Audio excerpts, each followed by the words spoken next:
Doctor చాలామంది యంగ్‌స్టర్స్‌లో 35, 40 ఈలోపు ఉన్న వాళ్ళకి రాత్రిపూట పడుకున్నప్పుడు సడెన్‌గా హార్ట్ బీట్ పెరిగిపోవటం, గుండె దడ రావటం ఇలాంటివన్నీ జరుగుతా ఉంటాయి. ఇది దేనికి సంకేతాలు? హార్ట్ అటాక్ రాబోతుందనుకోవచ్చా? లేకపోతే ఎట్లా?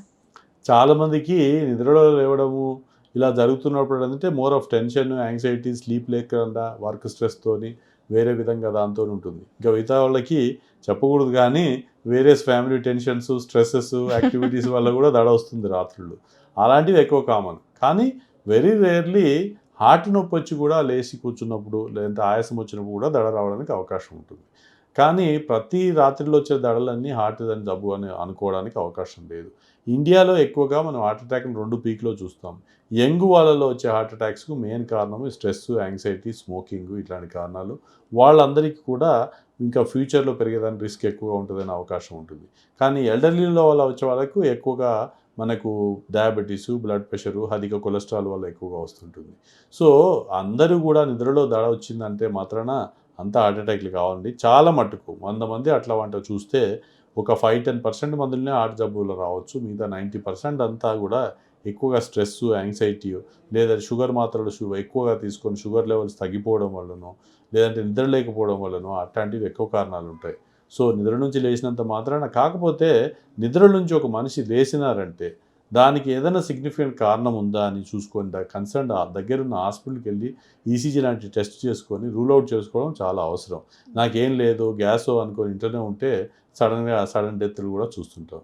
అలా మీరంతట మీరు నిర్ధారించుకోకుండా ఎందువల్ల దడొచ్చింది? ఎందువల్ల రోగి లేచి కూర్చున్నాడు? పంపింగ్ ఏమైనా తక్కువైతే కూడా అప్పుడప్పుడు లంగ్స్‌లో కంజెషన్ వచ్చి కూడా లేచి కూర్చుంటారు. అలాంటిదా?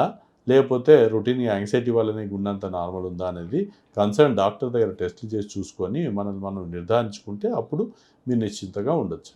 డాక్టర్ బీపీ, హార్ట్ అటాక్ 2 వచ్చిన వాళ్ళుంటారు. అయితే వీళ్ళలో చెప్తారు, ఇది ఫస్ట్ టైమ్ వచ్చింది. ఇక రెండో స్ట్రోక్ వస్తే ప్రమాదం ఇట్లా చెప్తూ ఉంటారు.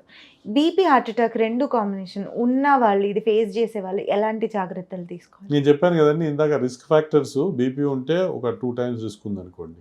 ఈ షుగర్ కూడా వస్తే 2+1 3 కాదది. 2 into 2 4 టైమ్స్ అవుతుంది. హ్మ్. అలానే దాని మీద కొలెస్ట్రాల్ కూడా ఉందనుకోండి. మల్టిప్లై అవుతుంది రిస్క్ ఎక్కువ. సో, కనుక ఈ 2 రిస్క్ ఫ్యాక్టర్లు ఉంటే 3 రిస్క్ ఫ్యాక్టర్లు ఉంటే ఇంకా ఎక్కువ రిస్క్ ఉంటుంది.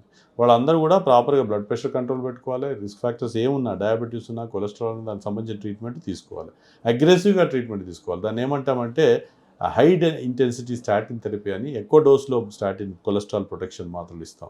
వీళ్ళ ఇంత రిస్క్ ఎక్కువ ఉన్న వాళ్ళకి కూడా ఇట్లాంటి ఇంజెక్షన్లు చెప్పిన వాటికి కూడా ఇంకెక్కువ బెనిఫిట్ ఉండొచ్చు. హ్మ్. సో, మీకు ఎంత రిస్క్ ఫ్యాక్టర్స్ ఎక్కువగా ఉంటే అంత రిస్క్ ఉంటుంది గనక దానికి అన్నిటికి కూడా ట్రీట్మెంట్ తీసుకోవాలి. లైఫ్ స్టైల్ ఇంకా మార్చుకోవాలి. డైట్‌లో నియమాలు పాటించాలి. వాకింగ్ చేసుకోవాలి. ఆ కన్సర్న్డ్ జబ్బులకు ఉన్న టాబ్లెట్స్ తీసుకోవాలా. అప్పుడు మీరు రిస్క్‌ని తగ్గించుకోగలుగుతారు.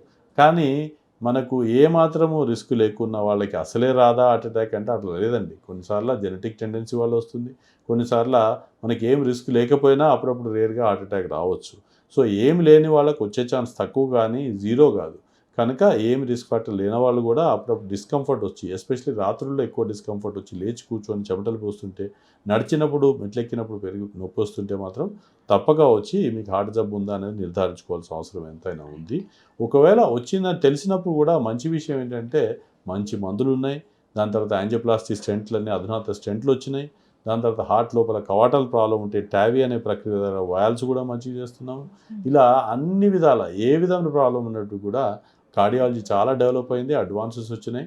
మీరందరూ కూడా దాన్ని కరెక్ట్ టైంకి ట్రీట్మెంట్ తీసుకోగలిగినట్టయితే గనక నార్మల్‌గా లైఫ్ వెళ్లబుచ్చుకోవచ్చు.